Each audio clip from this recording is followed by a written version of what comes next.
மசாலா பன்னீர். இது ரொம்ப ஸ்பைசியா சூப்பர்வா இருக்கும். யம்மியா இருக்கும். இது பார்த்தீங்கன்னா சப்பாத்தி அப்புறமா பராட்டா அதுக்கெல்லாம் பார்த்தீங்கன்னா சைட் டிஷ்ஷா ரொம்ப ரொம்ப யம்மியா இருக்கும். இந்த ரெசிபியை நான் உங்க கூட ஷேர் பண்றேன். எப்படி பண்றதுன்னு பார்க்கலாம் வாங்க. இது வந்து 200 கிராம்ஸ் பன்னீர் எடுத்திருக்குது. ஒரே ஒரு ஆனியன் வந்து பார்த்தீங்கன்னா சாப் பண்ணி வச்சிருக்குது. இதில் பார்த்தீங்கன்னா ஒரு 5-6 முந்திரி பார்த்தீங்கன்னா பால் போட்டு நல்லா பேஸ்ட்டாக நல்லா அரைச்சி வச்சுருக்குது. இது ஒரே ஒரு தக்காளி நல்லா வந்து ஃபைனாக அதே மாதிரி அரைச்சி வச்சுருக்குது. இதில் பார்த்தீங்கன்னா கொஞ்சம் கொத்தமல்லி, அதே மாதிரி கறி லீவ்ஸு, ஒரு 2 பச்சை மிளகாய் சின்ன சின்னதாக கட் பண்ணி வச்சுருக்கு. இது 1 டீஸ்பூன் அளவுக்கு பூண்டு வந்து பார்த்தீங்கன்னா சின்ன சின்னதாக கட் பண்ணி வச்சுருக்கு. எப்படி பண்ணுறதுன்னு பார்க்கலாம். இப்போ நம்ம கடாயில் ஒரு 2 டீஸ்பூன் அளவுக்கு நெய் போட்டுக்கலாம். பட்டர் இருந்தாலும் ஆட் பண்ணிக்கலாம்.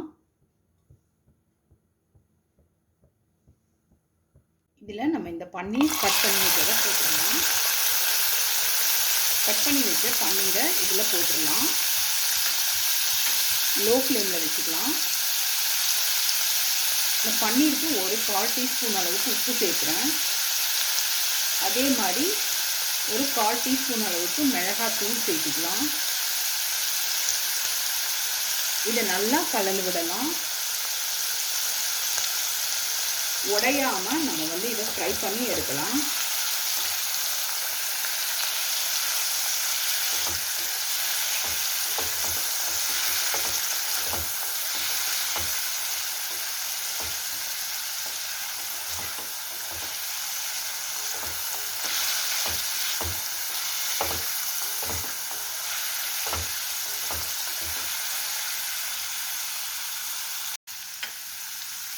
இந்த அளவுக்கு நம்ம ஃப்ரை பண்ணால் போதும். இதை வந்து நம்ம இதை மாதிரி தனி ஒரு பிளேட்டில் நம்ம இதை எடுத்து வச்சிடலாம்.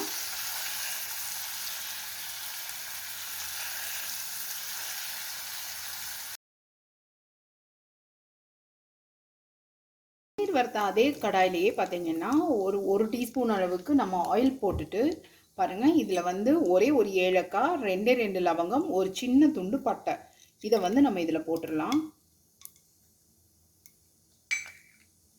போட்டுட்டு நம்ம இந்த ஆனியன் வந்து இதில் போட்டுடலாம்.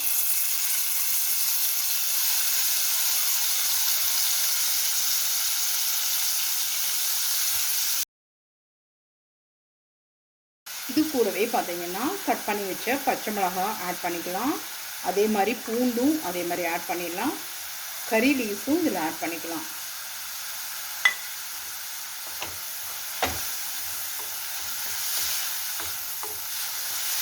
இது நல்லா ஃப்ரை ஆகிறதுக்கு பார்த்தீங்கன்னா இதுலேயும் ஒரு 1/4 டீஸ்பூன் அளவுக்கு உப்பு மட்டும் ஆட் பண்ணிக்கலாம்.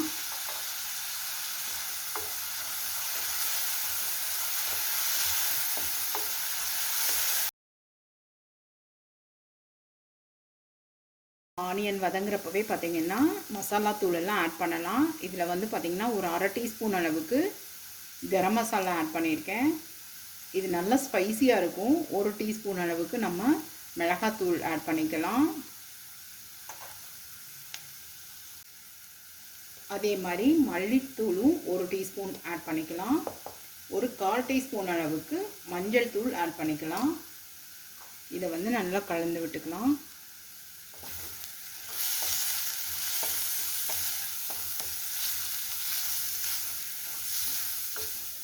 நல்லா லோ ஃப்ளேமில் போட்டுக்கோங்க. அப்போ தான் வந்து இந்த மசாலாலாம் வந்து கரியாமல் இருக்கும்.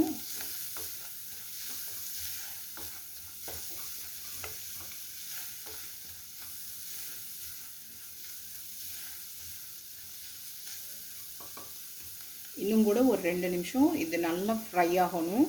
நல்ல ஒரு டார்க் ப்ரௌன் ஷேடுக்கு வரணும் இந்த ஆனியன்.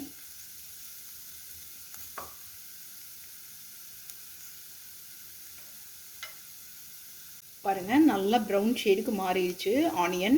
இப்போ பார்த்திங்கன்னா நம்ம நல்லா ஃபைன் பேஸ்ட்டாக அரைச்சி வச்ச ஒரே ஒரு தக்காளி விழுது அதை வந்து நம்ம அப்படியே சேர்த்திடலாம். அதில் இதுவுமே பார்த்திங்கன்னா நல்லா அந்த பச்சை வாசனையெல்லாம் போகணும்.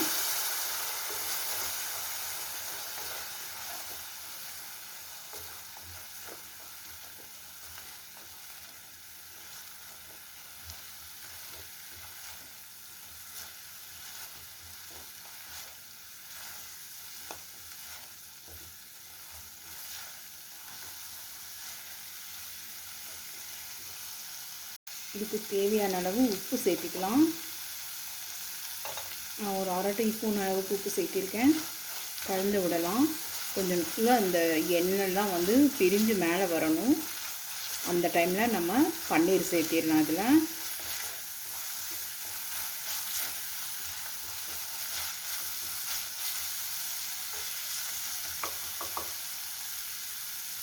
இந்த டைமில் நம்ம ஃப்ரை பண்ணி எடுத்த பன்னீரை அப்படியே சேர்த்திடலாம்.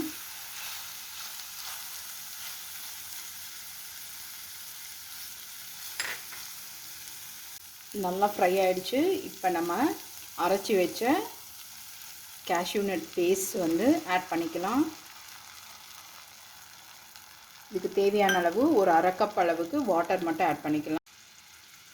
கேஷ்யூ நட் பேஸ்ட்டு ஆட் பண்ணிவிட்டு இதில் பார்த்திங்கன்னா ஒரு 1/2 கப் அளவுக்கு தண்ணியை ஆட் பண்ணிட்டோம் அப்படின்னா நம்ம கிரேவி சூப்பராக ரெடி ஆகிடும். ஒரு 2 நிமிஷம் இதை வந்து லோ ஃப்ளேமில் வச்சு நம்ம இதை குக் பண்ணி எடுத்தோம் அப்படின்னா நம்மளோட மசாலா பன்னீர் ரெடி ஆகிடும். நல்லா ஸ்பைஸியாக இருக்கும். இது காரம் மட்டும் அவங்கவுங்க வீட்டில் எப்படி சாப்பிடுவாங்களோ அதுக்கு தகுந்த மாதிரி நீங்கள் ஆட் பண்ணிக்கோங்க.